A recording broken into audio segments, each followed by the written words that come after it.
Que é o Luiz Felipe Nunes? Luiz Felipe Nunes está com uma apuração aqui que ele fez, ele trouxe pra gente, sobre os casos de depredação de ônibus, Joel, que não pararam enquanto você esteve fora. Aliás, eles aumentaram muito. Teve um dia, inclusive, que foi muito curioso. A polícia reforçou a segurança, né, nos ônibus, e os ataques continuaram acontecendo de maneira, assim, espaçada, né? Aí, uma semana depois dessa segurança reforçada, houve 2 dias em que os ataques estouraram de uma maneira absurda. Em um domingo foram 47 ônibus e numa terça-feira, se não me engano, quase 30. Enquanto a gente estava no ar aqui no Bora Brasil, começou a estourar caso em vários cantos de São Paulo, inclusive do ladinho aqui da Band, na Jorge João Saad, hora do almoço. Mas... E aí uma criança ficou ferida nesse ataque, ela foi atingida por estilhaços no olho, mas por sorte foram estilhaços pequenos, então não causou nenhum dano ao funcionamento do olho mesmo, né? Foi ferimento superficial, mas a criança teve que ir pro hospital, uma correria danada, e a gente já tá chegando a 1.000 ônibus depredados no estado de São Paulo. Com as mesmas características? Pedra jogada? Pedra, bolinha de gude, já teve azulejo. E aí, qual que é a apuração? Uma espécie de zarabatana que eles fizeram Deve também. ser, para dar força, né? Para a bolinha chegar com pressão contra o vidro. E aí, o que o Luiz vai trazer aqui pra gente? Uma pessoa que tá presa e que deve ser um fio condutor importante nas investigações, porque ele confessou tá envolvido com pelo menos 16 ataques a ônibus em São Paulo. Caramba, vamos entender o perfil desse cara aí. Eu ia até fazer uma pergunta, mas é melhor saber do perfil desse preso aí pra gente tentar entender um pouco mais. E aí, Luiz, tudo bem? Boa tarde. Oi. Boa tarde, Joel, Ana, boa tarde para todos os nossos ouvintes. Uma prisão importante porque, além deste suspeito ter confessado atacar pelo menos 16 ônibus, é o primeiro dado que a polícia nos passou, mas este número pode ser ainda maior, segundo as apurações da própria Polícia de São Paulo. Ele foi preso em São Bernardo do Campo pela DEIC de São Bernardo, a Divisão Especializada de Investigações Criminais, e outras 14 pessoas já estavam presas no estado de São Paulo. Mas nenhuma dessas 14 pessoas forneceu uma informação tão relevante quanto este suspeito, de acordo com as informações preliminares da polícia. Isso porque, por exemplo, ontem foram presos 2 suspeitos. Um deles acabou falando para a polícia que estava bêbado e não se lembrava de como tinha chegado no local. Já esse suspeito, que foi pego pela polícia, prestará um novo depoimento mais tarde. Inclusive, a Secretaria de Segurança Pública do Estado de São Paulo vai fornecer mais detalhes para a imprensa em uma coletiva às 4 horas da tarde. Esse suspeito fez um relato em um interrogatório bem maior, mais relevante, afirmando e dando indícios de que esses ataques já estavam planejados há alguns meses. Ele confessou ter danificado 16 veículos no mesmo dia, nesse dia 17 de julho, que é a data mais relevante para a polícia. E o que os policiais fizeram na sequência foi cruzar as informações, ver onde cada um desses ataques tinha acontecido, compreender quais foram os instrumentos utilizados. Este homem que foi preso, por exemplo, ele utilizava estilingues, porque a polícia conseguiu fazer uma apuração tanto na residência dele, tanto em um ambiente de trabalho. E agora, os policiais encontraram os estilingues, encontraram aquelas bolinhas de gude. Não é o único instrumento utilizado. Joel, você citou a zarabatana. Em um dos casos, um menor de idade foi apreendido com um cano de PVC que ele conseguiu fazer em um modelo para atirar a bolinha com mais força no vidro dos ônibus. Este homem que foi preso estava com estilingues. Também foram encontradas pequenas esferas de metal, de acordo com a Secretaria de Segurança Pública do Estado de São Paulo. E é um homem que é apontado como um suspeito de recrutar outras pessoas para promover ataques. Uma informação que acaba de chegar, inclusive, por parte da polícia. Enquanto as apurações vão acontecendo e o interrogatório vai sendo analisado por outros peritos, outras pessoas especializadas, os policiais vão conseguindo levantar novas informações. Então, das 15 pessoas que foram presas, além dos menores de idade que foram detidos, essa talvez a prisão mais importante. Inclusive, este homem que foi preso confessou também ter participado deste ataque na zona sul da capital paulista, na via João Jorge Saad, um ataque que chamou muita atenção por ter acontecido no período da tarde. Agora, policiais seguem com essa apuração, com essa investigação, e hoje é esperado que agora a gente tenha novas informações.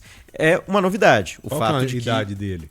ele é maior de idade. É maior, né? A gente recebeu algumas informações preliminares da polícia, mas como muitas vezes nessas notas iniciais e falas, o nome, por exemplo, tem uma grafia diferente, a gente vai preservar um pouco essa nomenclatura.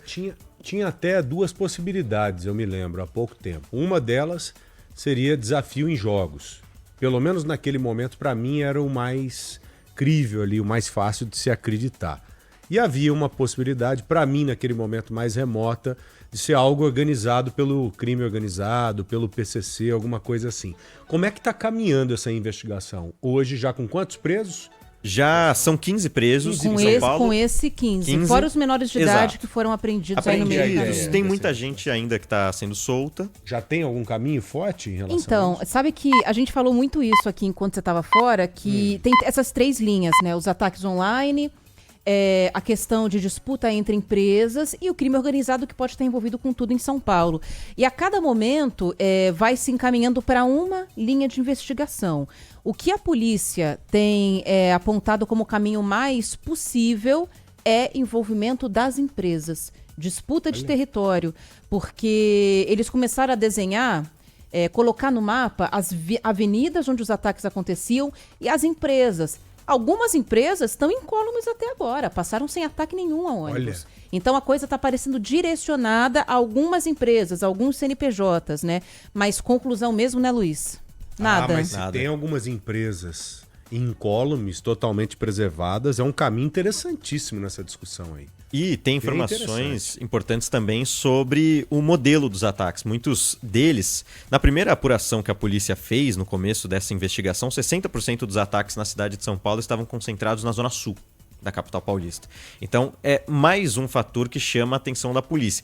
Existe essa possibilidade dos ataques feitos por jovens menores de idade na internet, mas olha, o perfil dos suspeitos agora está variando. A polícia vai adicionando novas linhas.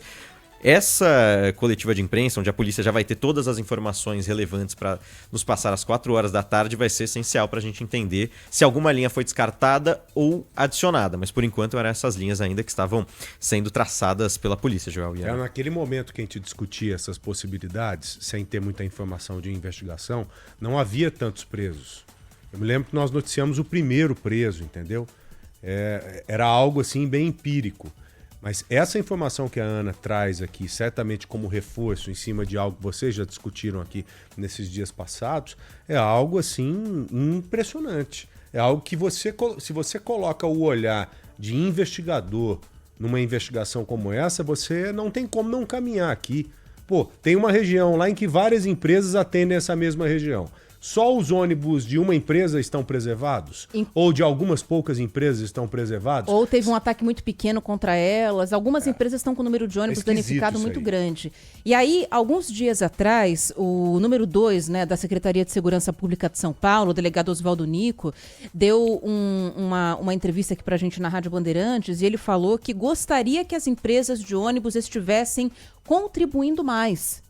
Que ele acredita que tem informação que essas empresas não estão passando para a polícia de São Paulo. E elas próprias, em tese, são as interessadas, né? Deveriam. Não é? Deveriam, porque esse custo está todo recaindo sobre elas. A prefeitura está ameaçando multar a empresa que não fizer a reposição de ônibus na rua, porque esses ônibus têm que sair da rua para ir para manutenção. E aí a empresa é obrigada a colocar um ônibus da reserva na rua. E cai no bolso da gente essa parada aí. Por enquanto ainda não teve repasse de subsídio e tudo mais, mas há uma chance. Agora, a empresa, em tese, é a mais interessada em resolver isso, porque o prejuízo, a correria em oficina e tudo mais é dela, né? Mas independente de qualquer coisa, a manutenção da empresa, ela faz com o dinheiro da gente. 100% da gente. Né? Um pouco vai ali das passagens são pagas, mas a grande maioria é subsídio. E sendo subsídio ou não, é um serviço público. E o serviço público ele sai do nosso bolso. Então essa galera que está atacando esses ônibus está atacando a gente. Está atacando o seu bolso, o meu bolso, o bolso de todo mundo. Agora, muito me surpreende esse tempo todo ter passado e até agora essa investigação não ter sido concluída. Né? Já tinha que ter terminado isso aí, encerrado com todos os presos aí, responsabilizados. E me surpreende também saber que tem muito maior de idade. Eu achei que a maioria seria menor. Né? Então já começa a tender aí mesmo para um outro lado, bem diferente do que a gente estava imaginando. O perfil está muito difuso, né? Isso é um negócio que deixa a gente intrigado também, o que dá muita força para essa história do recrutamento. Porque a gente já teve gente que foi pega falando que estava envolvido numa briga de rua, por isso que jogou a pedra. Ontem prenderam um homem que foi acusado de ter jogado uma pedra num ônibus no centro de São Paulo, e ele falou para a polícia que recebeu R$7 para fazer aquilo. Me deram um trocado aí, R$7 para eu jogar uma pedra. A contrapartida é essa. Então, assim, tá tudo muito, sabe, desse jeito, assim. Mas o perfil drogado, de quem tá atacando... noiado. Morador de rua, menor de idade. Então, que tem alguém arquitetando, a gente já sabe. Quem tá na linha de frente não é o interessado. Não é quem exatamente... A não ser esse homem aí que foi preso, que participou de ataque e também recrutou pessoas. Então, acho que é a prisão mais importante que a gente tem até agora. Ele deve ser alguém um pouquinho superior dentro do organograma. Não a ponta lá, não o topo, mas alguém superior a esses outros aí, né? O sujeito que recebeu R$7. Esse aí é um cara que vem sendo usado mesmo. Toma 7 aqui pra você comprar parte de uma pedra de crack ou inteirar pra você comprar a pedra de crack e joga lá no busão. Agora esse outro aí não. Por trás desse recrutador deve ter outros e outros recrutadores, que são os reais interessados mesmo. Agora é ver o que vai ser dito nessa entrevista coletiva de hoje à tarde, para a gente ver se de fato a investigação já caminhou um pouquinho, se já foi adiante com a prisão e os depoimentos desse homem aí.